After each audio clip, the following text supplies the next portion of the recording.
बहुत समय पहले की बात है। एक छोटे से गांव में अजीब घटनाएं होने लगी थी। गांव के लोगों का कहना था, रात होते ही एक सिर कटी चुड़ैल गांव में घूमती है। हाँ भाई, तुमने सही कहा, मैं भी सुना है सिर कटी चुड़ैल के बारे। लोग कहते हैं कि वह बहुत डरवानी लगती है। उसकी कहानी हर कोई जानता था और लोग उससे डरते थे।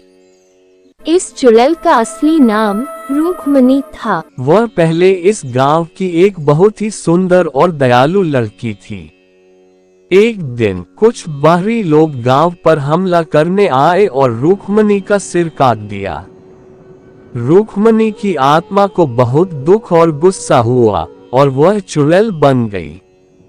अब उसका सिर नहीं था, लेकिन उसकी शरीर गांव में भटकती रहती है। लोग कहते हैं, सिर कटी चुड़ैल रात को निकलती है और रास्ते में जो भी मिलता है उसे अपनी कहानी सुनाकर डराती है।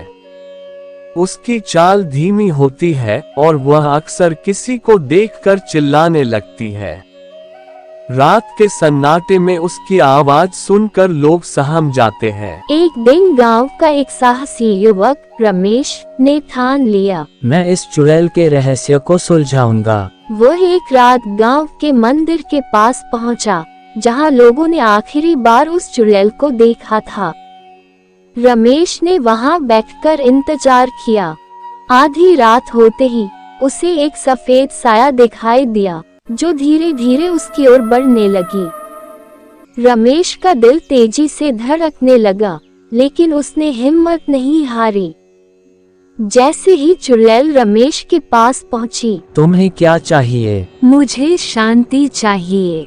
मैं अपने जीवन में अधूरी रह गई थी। मुझे बदला चाहिए, तभी मेरी आत्मा को शांति मिलेगी। रमेश ने चुड़ैल की बात सुनी और गांव के बड़े बुजुर्गों के पास जाकर सब कुछ बताया। चुड़ैल की आत्मा को शांति देने के लिए एक यज्ञ करना होगा और उसकी आत्मा के लिए प्रार्थना करनी होगी। अगले दिन गांव के लोग मिलकर मंदिर में यज्ञ करने लगे। जैसे ही यज्ञ पूरा हुआ, सिर कटी चुड़ैल को शांति मिल गई है।